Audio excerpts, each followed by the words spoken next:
खरीपाच्या मोसमामध्ये जो काही पाऊस पडला, सातत्याने जी अतिवृष्टी झाली, त्यामुळे मोठ्या प्रमाणात शेतीचं आणि शेतकऱ्यांचं नुकसान झालं. पिकांचंही नुकसान झालं, जनावरांचं नुकसान झालं, काही ठिकाणी घरांचं नुकसान झालं, गोठ्यांचं नुकसान झालं.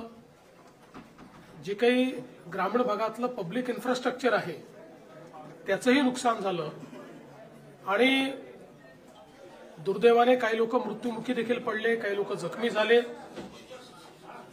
असं एक प्रचंड आपल्याला चित्र भीषण अशा प्रकारचं पाहायला मिळालं. आम्ही देखील वेगवेगळ्या ठिकाणी प्रत्यक्ष जाऊन या परिस्थितीची पाहणी केली. सातत्याने शेतकऱ्यांशी आम्ही चर्चा केली आणि एक प्रकारे दिलासा आपल्याला कसा देता येईल याचा प्रयत्न आम्ही केला. तातडीची मदत म्हणून ज्यांच्याकडे नुकसान झालेलं आहे, त्यांना घरामध्ये पाणी शिरलं आहे, त्यांना 10,000 रुपये देण्याचा विषय असेल किंवा गहू तांदूळ देण्याचा विषय असेल, त्या ठिकाणी वेगवेगळ्या प्रकारे छोटी मोठी मदत जी आहे ती मदत करण्याचं काम आपण सुरू केलं. अगदी तातडीनं 2200 कोटी रुपये रिलीज करून क्रॉप कम्पेन्सेशनचा पहिला हप्ता जो काही आहे तो त्यांना मिळावा या संदर्भात आपण काम चालू केलं. आणि त्यानंतर आम्ही सातत्याने आपल्याला जास्तीत जास्त मदत कशी करता येईल याचा प्रयत्न करत होतो.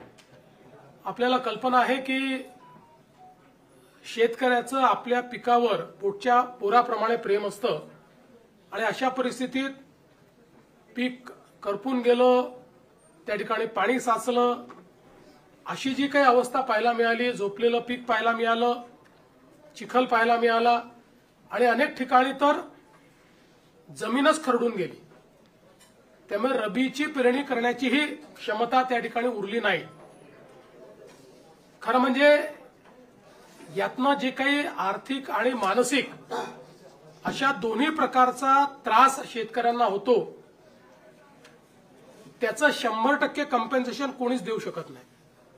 मात्र आमचा शेतकरी पुन्हा आपल्या पायावर उभा राहायला पाहिजे आणि भविष्यामध्ये पुन्हा शेतकरी आणि शेती ही उभी राहिली पाहिजे. या दृष्टीनं आम्ही जास्तीत जास्त रिसोर्सेस याच्याकडे वळवण्याचा निर्णय घेतला आणि त्या दृष्टीने आम्ही कम्पेन्सेशनच्या संदर्भातलं एक पॅकेज तयार केलेलं आहे.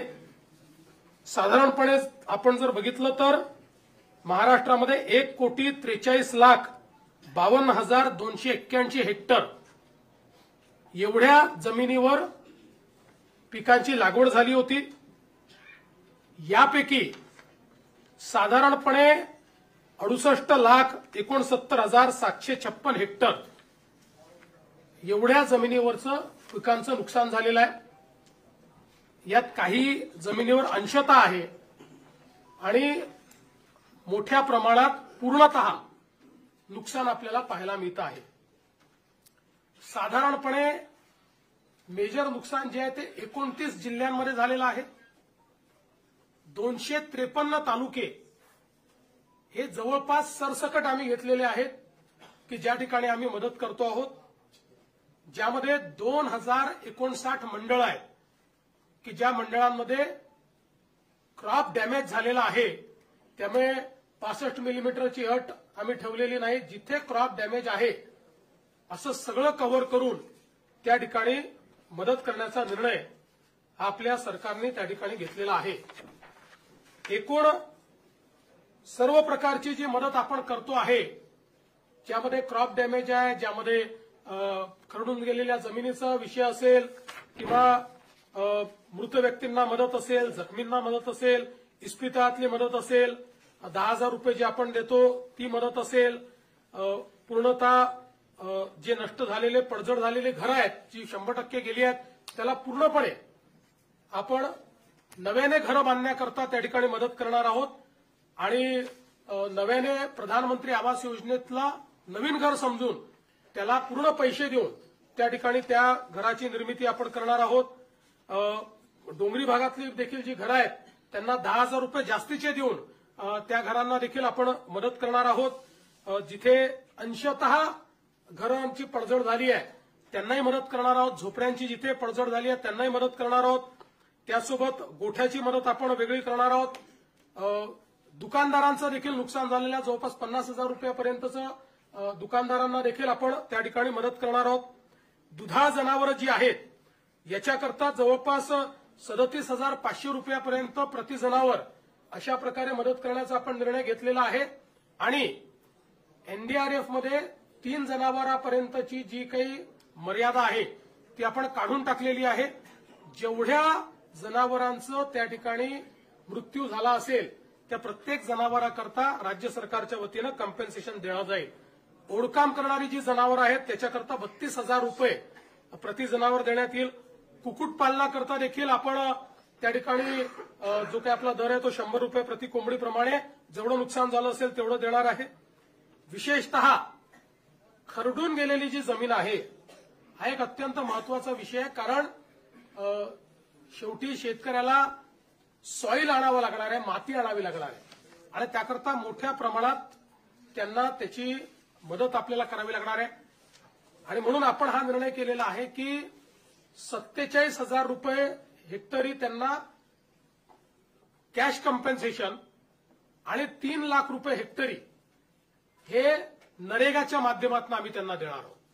म्हणजे जवळपास 3.5 लाख रुपये हेक्टरी हे खरडून गेलेल्या जमिनीकरता शेतकऱ्यांना उपलब्ध करून देण्याचा निर्णय हा आपण या ठिकाणी घेतलेला आहे. आणि याच्या व्यतिरिक्त सगळ्यात महत्वाचं की जे काही कॉम्पेन्सेशन आपल्याला क्रॉपच्या संदर्भात द्यायचं आहे त्या क्रॉपच्या कॉम्पेन्सेशनच्याकडे मी शेवटी येतो. बाधित विहिरी आहेत. आता ज्या विहिरींमध्ये गाळ गेला आहे, ज्या विहिरींचं नुकसान झालेलं आहे याकरता एनडीआरएफचे कुठलेही नॉर्म्स नाहीत तरी देखील राज्य सरकारने एक विशेष बाब म्हणून 30,000 रुपये प्रति विहीर ही मदत करण्याचा निर्णय घेतलेला आहे. ज्यातनं हा गाळ काढणे आणि ती विहीर सुस्थितीत आणणे हे काम देखील आपण करणार आहोत. यासोबत अन्न धान्याच्या किट्स वगैरे आपण त्या ठिकाणी देतो ते मी यापूर्वी देखील सांगितलेलं आहे.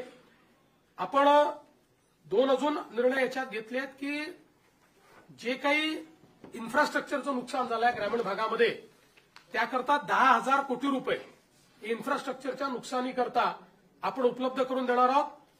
डीपीसीमध्येही 5% अशा प्रकारे पूरग्रस्त भागातल्या कामाकरता आपण जवळपास 1,500 कोटी रुपये हे आपण उपलब्ध करून दिलेले आहेत. एक मागणी सातत्याने यायची, ओला दुष्काळ जाहीर करा, ओला दुष्काळ जाहीर करा. त्या संदर्भात आम्ही जी घोषणा केली होती त्यानुसार टंचाई म्हणजे ज्याला आपण बोलीभाषेत दुष्काळ म्हणतो किंवा अवर्षण असतं त्या वेळच्या ज्या काही उपाययोजना आहेत त्या सगळ्या उपाययोजना याला ओला दुष्काळ किंवा ओल्या टंचाईचा काळ समजून त्या सगळ्या उपाययोजना आपण त्या ठिकाणी करणार आहोत. ज्यामध्ये जमीन महसुलात सूट असेल, कर्जाचं पुनर्गठन असेल, शेतीशी निगडीत कर्जाच्या वसुली स्थगिती असेल, कृषी पंपाच्या चालू वीज तर बिल तर आता लागतच नाही त्यामुळे तो विषय संपलाय. वीज बिल आम्ही वसूलच करत नाही. शालेय व महाविद्यालयीन विद्यार्थ्यांना परीक्षा शुल्कात माफी हे देखील करण्यात येणार आहे. आणि रोयो अंतर्गतच्या कामाच्या निकषात ज्या काही सुधारणा करायच्या त्या आपण करणार आहोत. आणि विशेषतः अतिवृष्टी व पूर परिस्थितीमध्ये हे जे काही तालुके आपण जाहीर केले आहेत तिथे शेतीच्या वीज पंपाची जी काही वीज जोडणी आहे ती त्या ठिकाणी अबाधित राहील. त्याचं नुकसान झालं असेल तर त्याची भरपाई मिळेल. अशा सगळ्या गोष्टी ज्या आपण दुष्काळाच्या म्हणजे टंचाईच्या काळात करतो त्या सगळ्या गोष्टी आता देखील आपण या ठिकाणी लागू केलेल्या आहेत. आता मी याच्याकडे वळतो की आपण शेतकऱ्यांना जी थेट मदत करणार आहोत म्हणजे ही आधीची सगळी मदत शेतकऱ्यांनाच आहे पण क्रॉप कॉम्पेन्सेशन.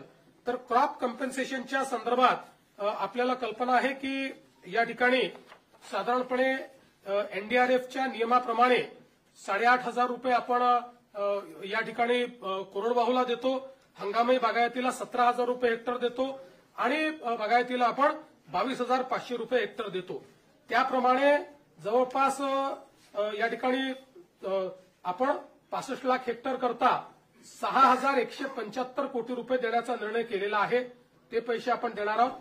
आणि याच्या व्यतिरिक्त आपण हा निर्णय केलेला आहे की आता आमच्या शेतकऱ्याला किमान रबीचं पीक घेता आलं पाहिजे, त्याकरता बियाणं असतील किंवा इतर गोष्टींकरता आपण प्रति हेक्टरी अतिरिक्त 10,000 रुपये देण्याचा निर्णय केलेला आहे.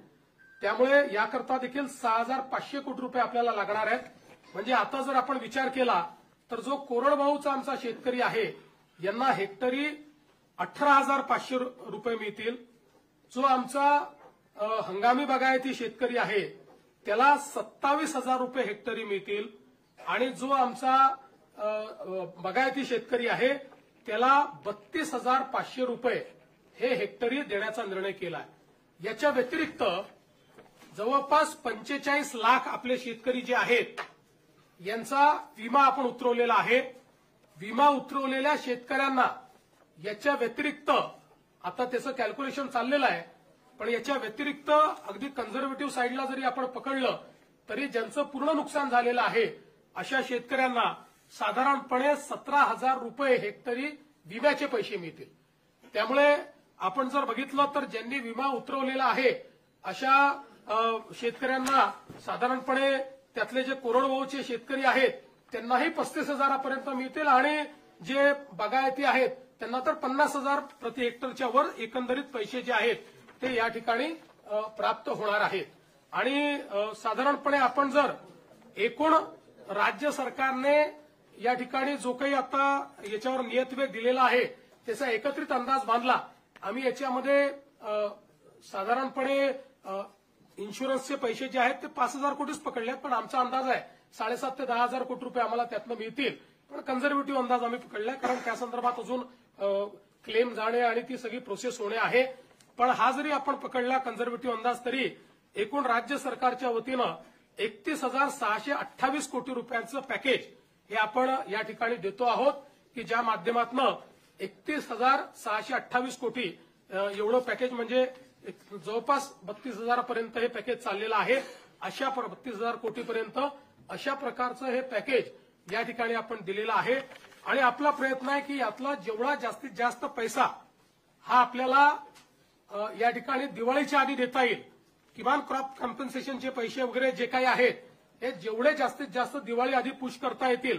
बाकी तर जे मृत व्यक्तींचं सहाय्य आहे, जखमींचं सहाय्य वगैरे हे आम्ही ऑलरेडी देऊन टाकले आहेत. 10,000 रुपये जे द्यायचे आहेत ते ऑलरेडी देऊन टाकलेले आहेत.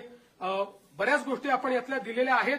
काही गोष्टी ज्या राहिलेल्या आहेत त्या सगळ्या गोष्टी आणि क्रॉप कॉम्पेन्सेशनचे पैसे हे आपण त्या ठिकाणी देण्याचा प्रयत्न करणार आहोत. आणि आपण जर विचार केला तर निव्वळ क्रॉप कॉम्पेन्सेशन करता आपण याच्यामध्ये जे पैसे देतो ते देखील जवळपास 18,000 कोटी रुपयांपेक्षा जास्त आहे. म्हणजे मला असं वाटतं की आतापर्यंतच्या इतिहासात सर्वात जास्त पैसे हे क्रॉप कॉम्पेन्सेशनला देण्याचा प्रयत्न या ठिकाणी आपल्या सरकारच्या माध्यमातून आम्ही केलेला आहे. आम्ही तिघांनी बसून याच्यावर खूप विचार केला आणि हा निर्णय केला की 4 खर्च कमी करावे लागले तरी देखील आपण त्या संदर्भात मागे पुढे पाहू नये, कारण शेतकऱ्यांवर अभूतपूर्व अशा प्रकारचे संकट आहे आणि म्हणून आपण जे काही जास्तीत जास्त करता येईल तो करण्याचा प्रयत्न आम्ही करू. याच्या व्यतिरिक्तही आमचा हा प्रयत्न आहे. आज मुख्यमंत्री सहायता निधीला देखील मोठ्या प्रमाणात लोक मदत करतायत आणि त्याही माध्यमातून अनेक गोष्टी अशा असतात की ज्या आपल्या कुठल्याच नियमामध्ये आपल्याला कव्हर करता येत नाही. त्यामुळे अशा प्रकारच्या ज्या काही गोष्टी हळूहळू आढळतील त्याच्यावर आम्ही मुख्यमंत्री सहायता निधीतनं किंवा काही लोकांनी सीएसआर देखील देण्याचं मान्य केलंय. त्या सीएसआरच्या माध्यमातून आपल्याला कशी मदत करता येईल या संदर्भातला प्रयत्न आमचा असणार आहे. कुठल्याही परिस्थितीमध्ये शेतकऱ्यांच्या मुलांचं शिक्षण हे याच्यामुळे बाधित होऊ नये, त्यांची स्वप्न कुठेतरी खंडित होऊ नये अशा प्रकारचा प्रयत्न या माध्यमातून आम्ही या ठिकाणी केलेला आहे. त्यामुळे हे सगळं मी आपल्यासमोर पॅकेज ठेवलेलं आहे. मी माननीय अजितदादा आणि शिंदे साहेबांना विनंती करतो की त्यांनी देखील मत याच्यावर व्यक्त करावं.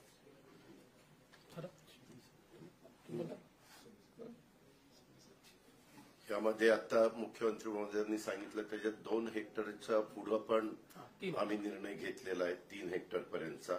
त्याच्यामुळे काही शेतकऱ्यांच्या मनात अशी शंका येण्याची शक्यता आहे की आपल्याला 2 हेक्टर आणि तो वरचा सगळा भार राज्य सरकारने उचललेला आहे. कारण 2 हेक्टर पर्यंत एनडीआरएफ एसडीआरएफच्या संदर्भातले नॉर्म्स असतात.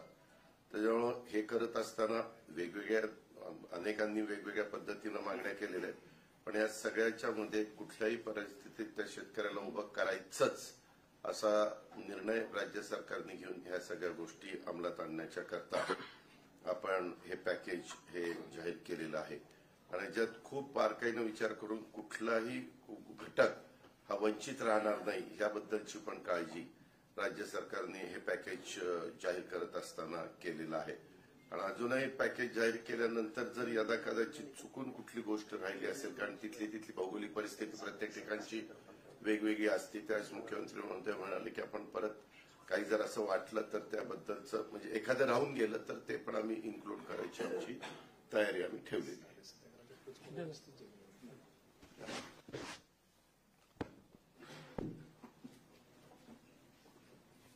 यावर्षी अतिवृष्टीमध्ये 1 जून ते 30 सप्टेंबर पर्यंत अतिशय मोठं नुकसान शेतकऱ्यांचं झालं आणि प्रत्यक्ष संकट मोठं होतं.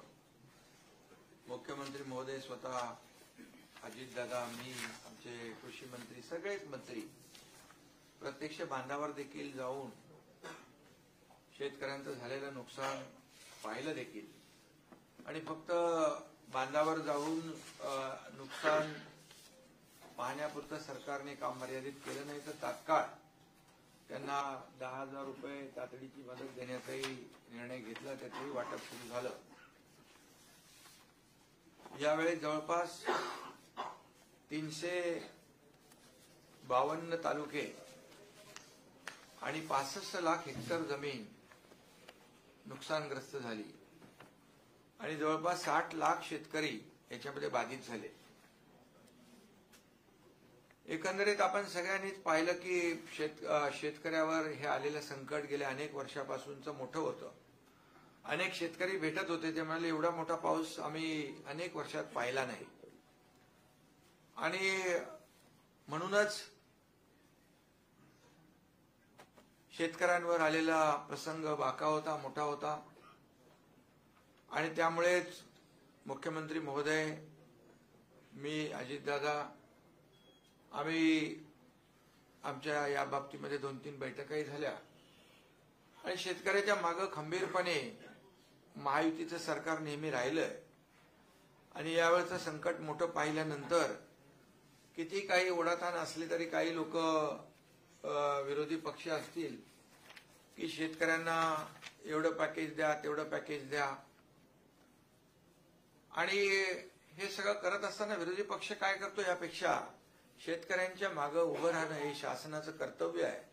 आणि या कर्तव्य भावनेतूनच हे एक मोठी मदत, भरीव मदत मुख्यमंत्री महोदयाने अतिशय विस्तारपूर्ण त्याच्यामध्ये सांगितलेलं आहे.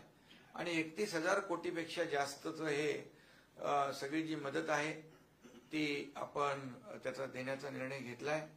खरं म्हणजे यामध्ये उभी पिकं आडवी झाली होती, जमिनी खरडून गेल्या, काही नदीच्या प्रवाहामध्ये जमिनीच कापून गेल्या आणि त्याचबरोबर घरांची पडझड झाली, अंशताही झाली, पूर्णताही झाली, पशुधन वाहून गेलं, काही जीवितहानी झाली. फार प्रचंड असं हे मोठं नुकसान यावेळेस आपण पाहिलेलं आहे. आणि अशा प्रसंगात शेतकऱ्याला देखील आधार देण्याची आवश्यकता आहे. आणि म्हणून आम्ही शेतकऱ्याच्या मागे उभं राहणार म्हणून सरकारने घेतलेली भूमिका आज मुख्यमंत्री महोदयांनी स्वतः जी काही घोषणा केलेली आहे यावरून आम्ही जे बोललो ते या ठिकाणी करतोय. ही भावना सरकारची आहे आणि शेतकऱ्यांची आहे. खरं म्हणजे ही दिवाळी काळी होणार नाही, सरकार काळी होऊ देणार नाही, अशा प्रकारचं भाष्य देखील आम्ही केलं होतं. आणि त्यामुळे दिवाळीपूर्वी ही मदत जी आहे शेतकऱ्यांच्या हातात गेली पाहिजे ही भूमिका सरकारने घेतली. आणि ही मदत देखील आता आणखी काल धाराशिवमध्ये देखील मोठं नुकसान झालंय, पाऊस पडलाय. जे काही आज घोषणा केली आहे त्याच्यामध्ये आणखी काही शेतकऱ्यांचं नुकसान होईल, ते देखील ही अंतिम मदत नाही आहे, शेतकरी प्रक्रिया आहे. आणि म्हणून शेतकऱ्यांना मदत देणं हे आमचं कर्तव्य आहे. म्हणून शेतकऱ्यांनी कुठेही खचून जाऊ नये, टोकाचं कुठलंही पाऊल शेतकऱ्यांनी उचलू नये, कारण शेवटी शासन आपल्या पाठीशी खंबीरपणे उभं आहे. आणि म्हणूनच मी या ठिकाणी सांगू इच्छितो की काही लोक म्हणत होते तामिळनाडू, पंजाब असलं तशी मदत द्या, पण आपलं मला वाटतं तामिळनाडू आणि पंजाबपेक्षा कर्नाटकपेक्षाही आपलं जे मदतीचं पॅकेज आहे ते मोठं आहे. आणि आम्ही कुणाशी म्हणजे तुलना करण्यापेक्षा आपल्या शेतकऱ्याला काय हवंय, काय काय नुकसान झालेलं आहे, ही वस्तुनिष्ठ अहवाल घेऊन त्यामध्ये मदत होईल. आणि त्यामध्ये सगळ्यात महत्वाचं म्हणजे जमिनी ज्या गेल्या, कापून गेल्या, खरडून गेल्या, यावेळेस त्यांना जवळपास 60,000पेक्षा जास्तीचे शेतकरी आहेत. आणि अशा शेतकऱ्यांना 47,000 रुपये तर मुख्यमंत्री महोदयांनी सांगितल्याप्रमाणे खरडून गेलेल्या जमिनीला मिळणारच आहेत. परंतु मनरेगामधून 3 लाख रुपये हेक्टरी जे काय जमिनीचं रिस्टोरेशन आहे, पूर्ववत जमीन करणं हे सोपं नाहीये. आणि तो मोठा प्रश्न शेतकऱ्यांसमोर होता आणि तो आपण सरकारने मिटवलाय. त्यामुळे देखील मोठी रॉयल्टी लावत नाही आपण. आणि त्याला रॉयल्टी फ्री केलेला आहे. त्यामुळे या मदतीच्या पॅकेजमध्ये गाळ भरलेला आहे. तो देखील जो गाळ काढण्याचं काम त्याला देखील या सर्व मदतीची त्याला सहकार्य होणारच आहे. आणि यामध्ये 2 हेक्टरचं आपण 3 हेक्टर, काही लोक म्हणत होते की 2 हेक्टरची मर्यादा आहे, ती मर्यादा काढा. तर 3 हेक्टर आपण ऑलरेडी त्याची देखील मर्यादा वाढवलेली आहे. आणि यामध्ये जसं पीक विम्याचं देखील मुख्यमंत्री महोदय म्हणाले, ती देखील रक्कम यामध्ये ऍड होणार आहे. आणि मोठ्या प्रमाणावर यामध्ये शेतकऱ्यांना दिलासा मिळेल. शेतकरी वाऱ्यावर शेतकऱ्याला सोडणार नाही. आणि शेतकऱ्याला पुन्हा सक्षम करण्यासाठी जे जे काही उपाय करता येतील ते आम्ही करणार आहोत. आणि म्हणून सगळे निकष बाजूला ठेवून आमच्या सरकारने सगळे निकष, अटी, शर्ती बाजूला ठेवून शेतकरी हा केंद्रबिंदू, शेतकरी हा फोकस केलेला आहे. आणि म्हणूनच या वेळेस किती ताणाताण असली, ओढाताण असली तरी सुद्धा सरकारने खूप मोठा निर्णय शेतकऱ्यांसाठी घेतलेला आहे. एनडीआरएफचे जे निकष आहेत त्यात 10,000 आणखी ऍड केलं, त्या बाबतीत देखील मुख्यमंत्री महोदयांनी सांगितलेलं आहे. 10,000 प्रति हेक्टरी म्हणजे जी एनडीआरएफचे निकष आहेत त्यात आणखी 10,000 प्लस. म्हणजे यामध्ये पुढचं जे काय रबीचं पीक आहे ते घेण्यासाठी शेतकऱ्यांना खतं, बी बियाणं या संदर्भात देखील मदतीचं जे नुसतं आता झालेल्या नुकसानीची मदत न देता पुढच्या पिकाला देखील त्यांना मदत कशी मिळेल यासाठी देखील सरकारने विचार केलेला आहे. आणि त्याचबरोबर आम्ही तिघांनी, अमित भाई आले होते त्यावेळेस देखील त्यांना विनंती केली की मोठं संकट आहे आणि या संकटामध्ये आम्ही राज्य सरकार तर पूर्ण ताकदीने खंबीरपणे शेतकऱ्यांच्या मागे उभे आहोतच. आम्ही तर बिलकुल जे काही मदत करायची ती करणार, पण केंद्र सरकार देखील यामध्ये केंद्राची देखील मदत झाली पाहिजे अशा प्रकारची मागणी अमित भाईंकडे केली. आदरणीय प्रधानमंत्री मोदीजींना देखील मुख्यमंत्री महोदयांनी आमच्या सहीचं पत्र दिलं, तिकडे देखील निवेदन दिलेलं आहे. आणि अमित भाईंनी देखील त्यांच्या परवाच्या जाहीर भाषणात देखील सांगितलं, महाराष्ट्रातल्या शेतकऱ्याच्या मागं केंद्र सरकार खंबीरपणे उभं राहील. आपला प्रस्ताव दाखल केला की तातडीने तो मान्य केला जाईल. त्यामुळे मला वाटतं की यावेळचं संकट मोठं बघून राज्य सरकारने मोठा निर्णय घेतलेला आहे. आकड्यामध्ये म्हणजे आपण आकडे पाहिले किंबहुना ज्या ज्या पद्धतीचं नुकसान शेतकऱ्यांचं झालंय या सर्व शेतकऱ्यांना पूर्णपणे मदतीचा हात राज्य सरकार देईलच आणि तो निर्णय आपण घेतलेलाच आहे. आणि यानंतर देखील काही छोट्या मोठ्या काही गोष्टी समोर येतील त्याला देखील सरकार हात आकडता घेणार नाही. आणि केंद्र सरकार देखील आदरणीय प्रधानमंत्री नरेंद्र मोदीजी नेहमीच शेतकऱ्यांच्या पाठी उभे राहिलेले आहेत. म्हणूनच तर त्यांनी दर वर्षाला शेतकरी सन्मान योजना सुरू केली. आपणही त्याच्यामध्ये तेवढेच 6,000 रुपयाची भर घालून नमो शेतकरी सन्मान योजना देखील सुरू केली. त्यामुळे शेतकऱ्यांच्या बद्दल असलेला जो काही जिव्हाळा आहे, जी काय आपुलकी आहे, शेवटी शेतकरी आपला अन्नदाता आहे, मायबाप आहे. आणि म्हणून आज बळीराजाच्या डोळ्यामध्ये अश्रू आहे, ते अश्रू पुसण्याचं काम नक्की राज्य सरकार केल्याशिवाय राहणार नाही आणि त्याचीच प्रतिपूर्ती आजच्या मुख्यमंत्री महोदयांनी डिटेलमध्ये जे काय घोषित केलं त्यातून येते आणि केंद्र सरकार देखील यामध्ये भरीव मदत आपल्याला दिल्याशिवाय राहणार नाही. त्यामुळे पूर्णपणे शेतकऱ्याच्या मागे आम्ही उभे राहू आणि शेतकऱ्याला मोठा दिलासा देऊ. पुन्हा एकदा मी सांगतो की शेतकऱ्यांनी कुठेही खचून जाऊ नये. सरकार आपल्या पाठीशी आहे.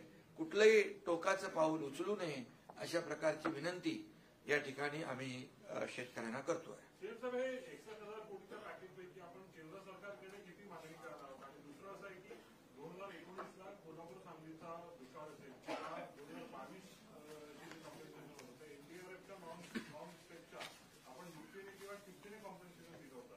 तिथे जरी 10,000 रुपये आपण वाढवले असेल तरी ते फक्त रबीच्या पिकांना मिळणार आहे आणि रबीची पिकं ही 1/3 असतात फक्त खरीपात. याचा अर्थ फक्त 1/3 शेतकऱ्यांना ते कॉम्पन्सेशन 10,000 जे आहे ते मिळणार आहे. पहिली गोष्ट, आतापर्यंतच्या दिलेल्या सगळ्या पॅकेजपेक्षा मोठं पॅकेज आहे. याचं कारण एनडीआरएफची त्या काळात जी काही रक्कम होती त्याच्यापेक्षा आता एनडीआरएफनेच रक्कम वाढवलेली आहे. दुसरं, रबीचं पीक घेतो की नाही घेत हा भेद न करता 100% शेतकऱ्यांना 10,000 रुपये हेक्टरी आम्ही देतो. कारण आमची अपेक्षा अशी आहे की जो रबीचं पीक घेत नव्हता तोही आता घेईल. कारण त्याचं खरीपाचं पीक हे वाया गेलेलं आहे. शेतकरी कधीच रिकामा बसत नाही. त्याच्यामुळे पाणी उपलब्ध आहे. ज्यांची जमीन खरडून गेलेली नाही असे जे शेतकरी आहेत ते रबीचं पीक घेऊ शकतात. त्यामुळे 100% शेतकऱ्यांना, जेवढे याच्यामध्ये बधित शेतकरी आहे, 65 लाखाचा आकडा तो 68 लाखापर्यंत जाणार आहे, या सगळ्या शेतकऱ्यांना आम्ही हे 10,000 रुपये देतो. म्हणून मी म्हटलं आतापर्यंत आम्ही जे दिलेले आहेत त्यातलं सगळ्यात मोठं कॉम्पेन्सेशन यावर्षी दिलेलं आहे. विमा कंपन्या अनेकदा मदत करताना अटी शर्ती घालतात आणि जी मदत मिळते ती अगदी किरकोळ असते आणि आपली जी 3 हेक्टर पर्यंतची मर्यादेची अट आहे विमा कंपन्यांनाच तो लागत नाही की विमा कंपन्या सरसकट सगळ्या जमिनीला पाहिजे. विमा कंपन्यांना 2 हेक्टरची वगैरे अट नसते. विमा कंपन्या जेवढ्या जमिनीचा विमा उतरला त्याच्यावर ते देत असतात. आज सकाळीच केंद्रीय कृषी मंत्री शिवराज सिंग चौहान साहेब यांनी मला स्वतः फोन केला आणि त्यांनी सांगितलं की तुम्ही विम्याच्या संदर्भात जी काही कारवाई करावी लागते ती लवकर पूर्ण करा. मी स्वतः विमा कंपन्यांची बैठक घेऊन त्यांनी तातडीनं योग्य कॉम्पेन्सेशन दिलं पाहिजे याकरता त्यांच्यावर दबाव आणीन. त्यामुळे आता आम्ही आमची जी प्रोसेस आहे, जे व्हॅलिडेशन आपल्याला करून द्यावं लागतं, त्या प्रोसेसला आता आपण गती दिलेली आहे.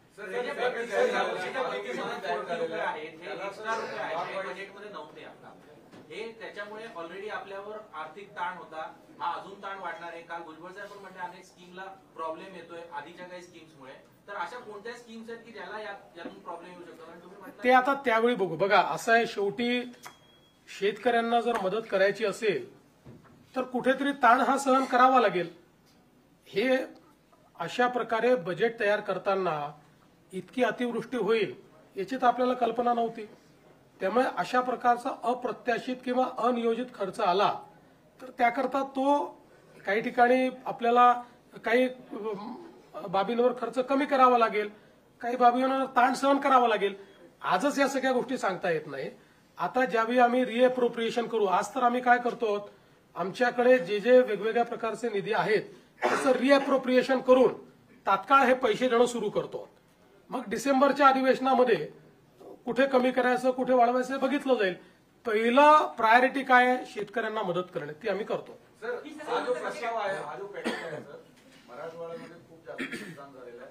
त्याच्या विभाग वाईज काय आकडा मिळेल का? आणि केंद्र सरकारकडे सर जो प्रस्ताव सादर करणार आहात तो कधी होणार? पहिलं तर विभागच्या आत्ता याला देता येणार नाही, पण साधारण तुम्ही ठोक अंदाज घेतला तर परभणी, वाशिम, जालना आणि यवतमाळ हे जिल्हे असे आहेत की जिथे 50% जास्त नुकसान आहे. त्यानंतर छत्रपती संभाजीनगर आणि अहिल्यानगर हे 2 जिल्हे असे आहेत जिथे 75% जास्त नुकसान आहे. आणि लातूर, धाराशिव, नांदेड, बीड, हिंगोली आणि सोलापूर हे असे जिल्हे आहेत जिथे 80% पासून 100% नुकसान आहे. त्यामुळे या जिल्ह्यांना सर्वाधिक मदत मिळेल. अशा जेवढं जिथे नुकसान झालेलं आहे त्यानुसार ती मदत मिळेल. शरद पवार परत म्हणतायत की शेतकऱ्यांकडून इनडायरेक्टली वसुली केली जाईल. या बाबतीत जो नफ्यातल्या बाबतीत बोलला तर कारखानदाराकडून त्या बाबतीत बोलतायत, काय नेमकं त्याच्यामध्ये आहे आणि याबद्दल पुनर्विचार करावा असं देखील ते बोलतायत. पहिली गोष्ट तर 5 रुपयाचा विचार केला, कारखान्यांनी 5 रुपयाच्या हिशोबाने दिले, एकूण किती पैसे मिळतात? 50 कोटी रुपये. आमचं पॅकेज आहे 31,000 कोटी रुपयाचं. त्यामुळे केवळ त्या कारखान्यांना जाणीव असावी एवढ्यापुरतं आम्ही त्यांना ही विनंती केली आहे. आता आपल्याला कल्पना आहे की FRP कॅल्क्युलेट करण्याची एक पद्धत आहे. शेतकऱ्यांना काय मिळते? FRP मिळते. ती FRP कॅल्क्युलेट करण्याची पद्धत आहे. त्या पद्धतीने जी FRP कॅल्क्युलेट होईल ती शेतकऱ्यांना द्यावीच लागेल. त्याच्यातनं एकही पैसा कट करता येणार नाही. त्याच्या व्यतिरिक्तही पैसे त्यांना द्यायचे आहेत. त्याच्यामुळे अर्थातच नफ्यात नाही पैसे द्यायचे आहेत. आज जर राज्य सरकार त्या ठिकाणी या सगळ्या कारखान्यांना अडचणीत आले तर कर्ज देतं, बिनव्याजी कर्ज देतं, कर्जामध्ये सूट देतं, इथेनॉल करता पैसे देतं, कोजेन करता पैसे देतं, कोजेनमध्ये शॉर्टफॉल आला तर त्याला पैसे देतं, त्यांची मार्जिन आली तर त्याला पैसे देतं. अशा परिस्थितीमध्ये शेतकऱ्यांवर त्या ठिकाणी अशा प्रकारचं काही समजा एखादं संकट आलं तर त्याच्यात मदत करायला हरकत काय? आणि साधारणपणे 200 कारखाने आपल्याकडे गाळप हंगामात असतात. कारखाने जास्त आहेत. याचा हिशोब लावला तर 25 लाख रुपये देखील एखाद्या कारखान्याला येत नाही. पण मी त्याच्या पलीकडे जाऊन सांगतो, अनेक कारखाने असे आहेत की जे आम्हाला 1-1 कोटी रुपये देत आहेत स्वतःहून समोरून येऊन. त्यांना ती सामाजिक जाणीव आहे. कोणी 75 लाख देत आहे, कोणी 1 कोटी देत आहे. त्यामुळे कुठेही शेतकऱ्यांवर याचा बोजा नाही.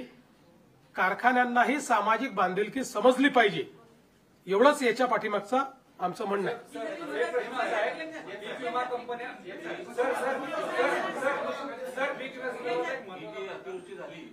हे झालं की तुम्हाला यंदाचा पीक विमा हा पीक कापणी प्रयोगावर मिळणार आहे.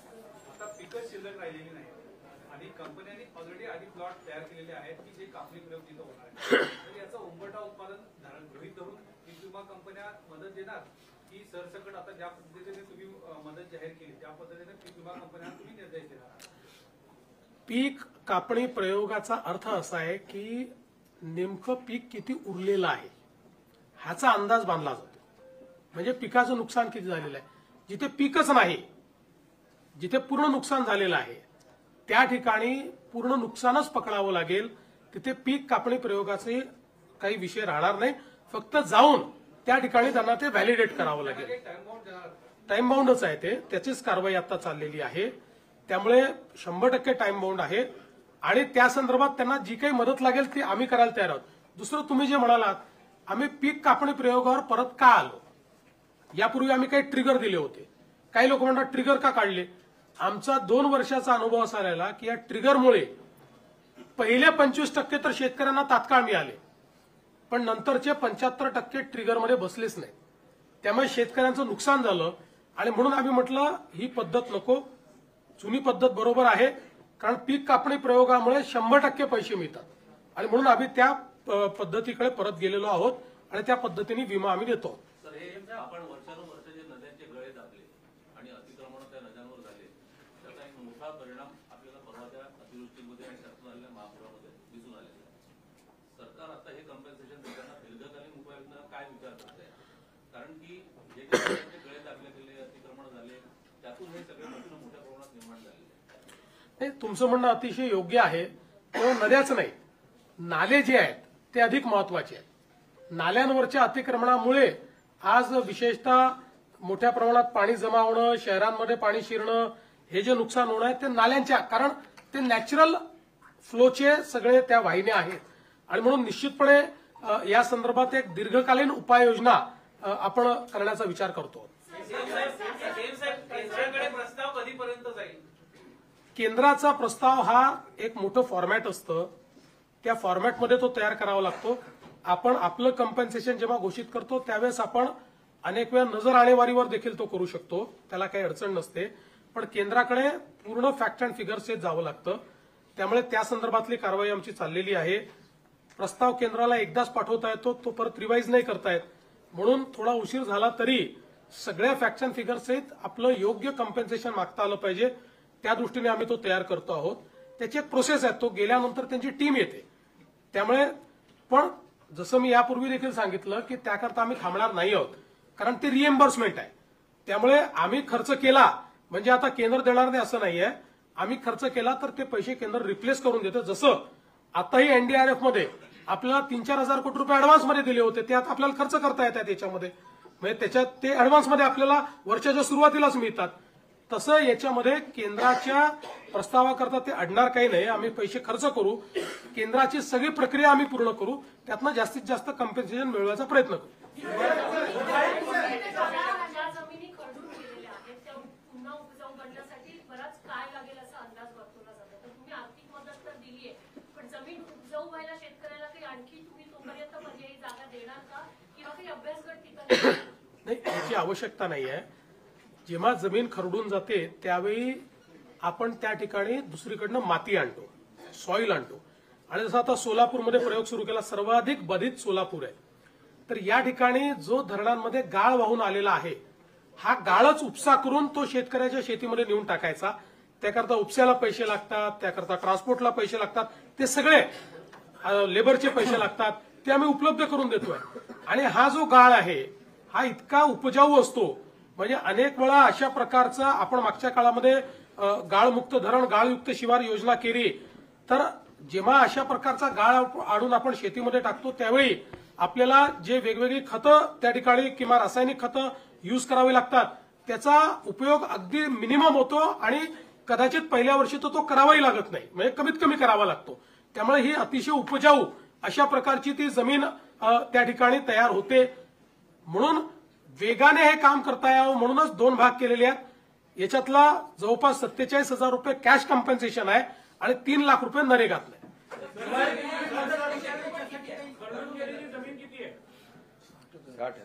60,000 हेक्टर आहे.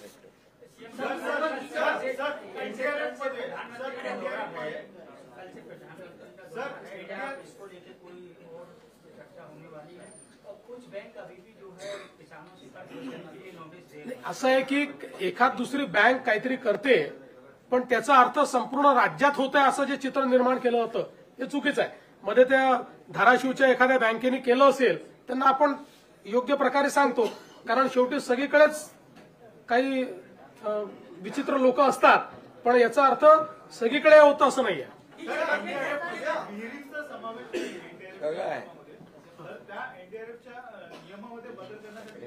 नाही, एनडीआरएफ मध्ये नसला तरी बदल करायला वेळ लागेल म्हणून आम्ही घोषणा केली.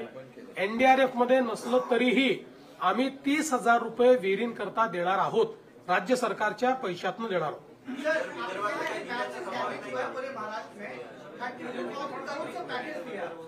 सर, अगर किसानों को और भी ज्यादा जरूरत पड़ेगी तो आपकी सरकार देगी या फिर केंद्र सरकार की मांग करेंगे कि ज्यादा नुकसान किसानों को भरपाई हो?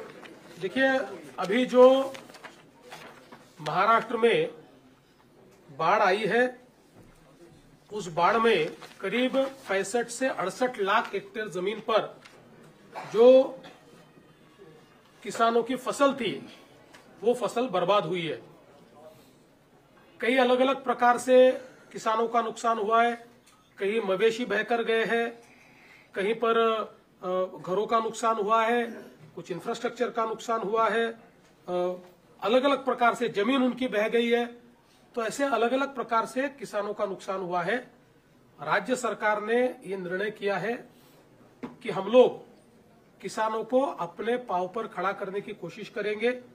इस दृष्टि से करीब करीब राज्य सरकार की ओर से 31,628 करोड़ रुपए का एक पैकेज हमने घोषित किया है. इस पैकेज में जो जिनकी मृत्यु हुई है उनको मदद है, जख्मी है उनको मदद है, जो हॉस्पिटलाइज्ड है उनको मदद है, एक इमीडिएट मदद के रूप में 10,000 रुपया लोगों को है, जो दुकान वाले हैं उनको 50,000 रुपए तक की मदद है. इसमें जो घर गिर गए उनको नए सिरे से घर बनाने के लिए मदद करेंगे. उसके साथ साथ जिनका घर का थोड़ा नुकसान हुआ है, पूरे गिरे नहीं है, उनको भी हम लोग कंपेंसेशन दे रहे हैं. जो मवेशियों को रखने के लिए शेड होता है उसके लिए भी हम लोग मदद करने वाले हैं. मवेशियों को एनडीआरएफ में अगर वो दूध देने वाला जानवर हो तो उसके लिए 3 जानवरों तक ही कंपेंसेशन दिया जाता है.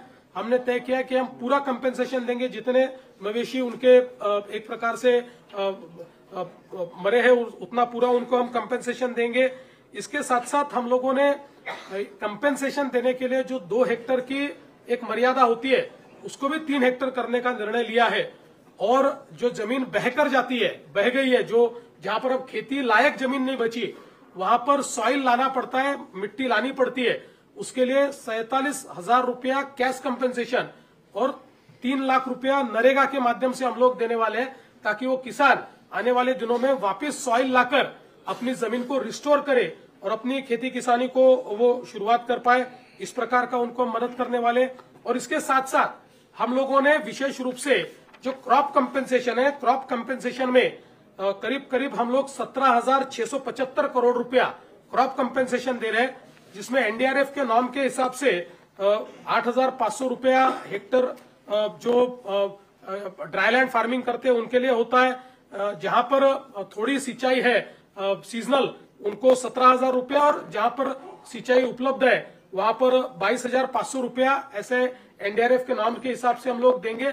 लेकिन उसके साथ साथ उन सभी को, चूंकि अब उनकी खरीफ की फसल बर्बाद हुई है, तो ये लोग रबी में वापस फसल ले पाए, इसलिए 10,000 रुपया हेक्टरी ये एक्स्ट्रा कंपेंसेशन हम उनको दे रहे हैं।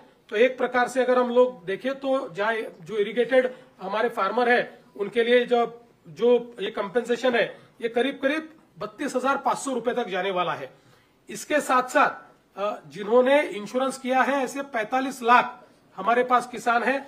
इन 45 लाख किसानों को एक बहुत ही, अगर हम लोग कंजर्वेटिव एस्टिमेट ले तब भी इनको हेक्टरी 15,000 से 17,000 रुपए मिल सकते हैं, और करीब 5,000 से 10,000 करोड़ रुपया ये इंश्योरेंस के माध्यम से हमारे किसानों को मिलेगा। तो उसकी भी व्यवस्था हमने की है। कुल मिलाकर अगर हम लोग देखें तो 29 जिले हमारे प्रभावित है, 253 तालुके हमारे प्रभावित है, और करीब करीब 2059 जो हमारे मंडल है वो इसमें प्रभावित हुए हैं। तो यहाँ पर अलग अलग प्रकार की उपाय हम लोग कर रहे हैं। इसके साथ साथ नॉर्मली जब अकाल पड़ता है उस समय जो उपाय योजनाएं की जाती है, उन उपाय योजनाओं को इस समय हमने लागू किया है, उसी जीआर को इसके साथ हम लोगों ने लागू किया है। तो जिसमें जो हम लोग लैंड रेवेन्यू लेते हैं उसमें, या जो एक कर्जा होता है उसमें जो छूट देनी पड़ती है उसकी वसूली में, किसानों से हम बिजली का, तो अभी हमने बिजली मुफ्त की है तो उसमें तो कोई वसूली का सवाल ही नहीं उठता है। तो ऐसे कई बच्चों के लिए उनके जो परीक्षा शुल्क है उसमें छूट देना है, ये सारे उपाय हम लोगों ने किए हैं। कुल मिलाकर हमारा ये प्रयास है कि जो हमारे किसान हैं उन किसानों को हम लोग अपने पैरों पर वापस खड़ा कर पाए। देखिए, किसानों को जो मानसिक रूप से तकलीफ होती है, जो आर्थिक रूप से तकलीफ होती है, वो दोनों 100% उसका कंपेंसेशन कोई कर नहीं सकता, लेकिन कम से कम सरकार किसानों के पीछे खड़ा रहकर उनको रबी के लिए और अगले सीजन के लिए खड़ा कर पाए, इस दृष्टि से हमने इस पैकेज का निर्माण किया है। जर ओला दुष्काळ जाहीर केला असता तर ह्या पॅकेजपेक्षा त्यांना अतिरिक्त मदत मिळाली असती का? आणि आपण पूर्वी ती मागणी केली, एकही रुपया अतिरिक्त मिळाली नसते, कमी मदत मिळाली असते।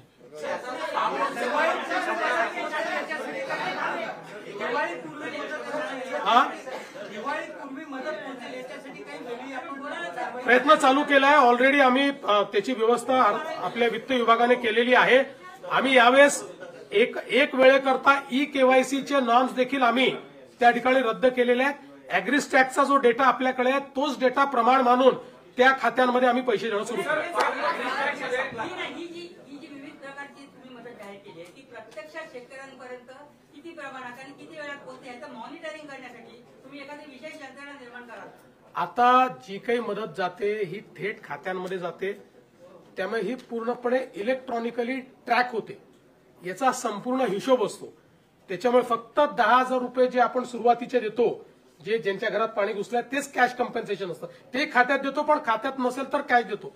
बाकी सगळी आपण जी आता मदत करतो ही सगळी इलेक्ट्रॉनिकली डिजिटली खात्यामध्येच करतो आहोत, त्याच्यामुळे त्याचं पूर्ण ट्रॅकिंग होणार आहे।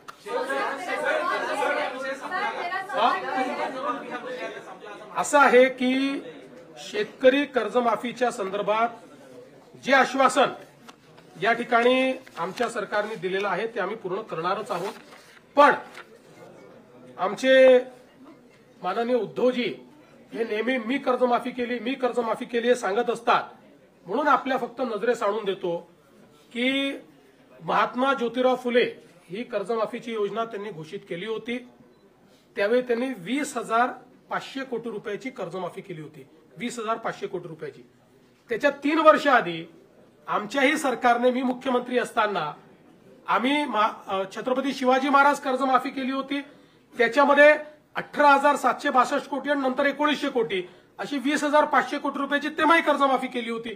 त्यामुळे उद्धवजींनी काहीतरी वेगळं केलं असं नाहीये. आधीच्या सरकारने केलं होतं उलट. उद्धवजींनी जे 50,000 रुपये नियमित कर्ज धारकांना द्यायचं कबूल केलं होतं, 2.5 वर्षात फुटकी कवडी दिली नाही. ती सगळी ज्यावेळेस शिंदेसाहेब मुख्यमंत्री झाले त्यावेळी आम्ही जवळपास 5,000 कोटी रुपये हे त्यावेळी दिले.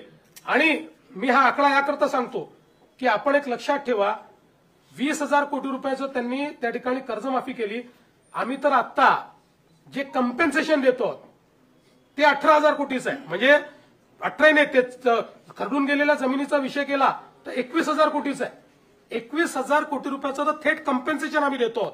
त्यामुळे आम्ही कुठेही आमच्या घोषणेपासून दूर गेलेलो नाही. पण आज कर्जमाफी करण्यापेक्षा थेट मदत करणं हे जास्त महत्वाचं आहे. कारण कर्जमाफी केली तरी तो आपल्या जमिनीवर माती कुठनं आणणार आहे, तो आपल्या पुढच्या हंगामामध्ये पैसे कुठनं आणणार आहे.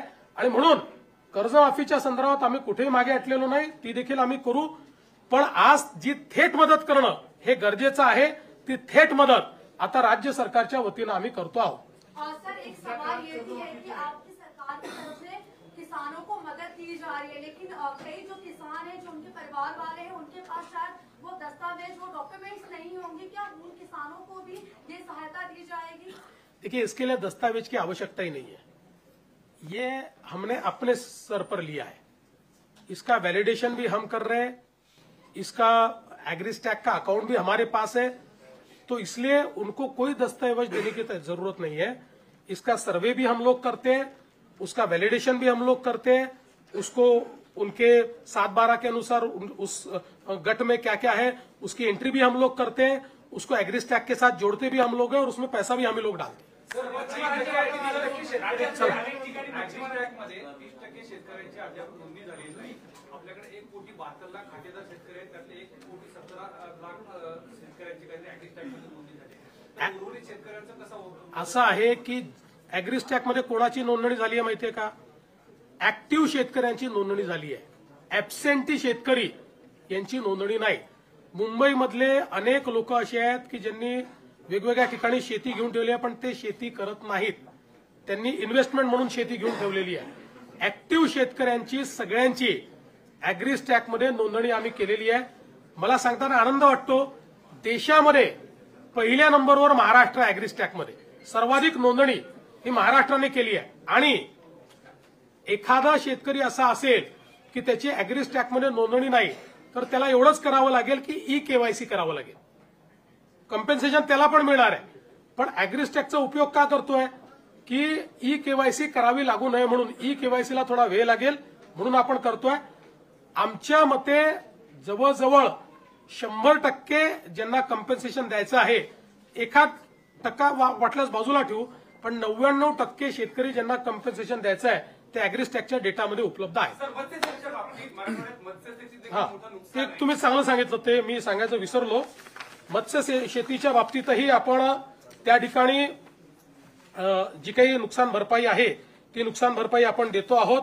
आणि जवळपास मत्स्य शेती करता, त्याच्यानंतर काही ठिकाणी बोटींचं नुकसान झालेलं आहे, त्याही करता आपण नुकसान भरपाई देतो. आपण 100 कोटी रुपये त्याकरता वेगळे राखून ठेवले. चला, धन्यवाद.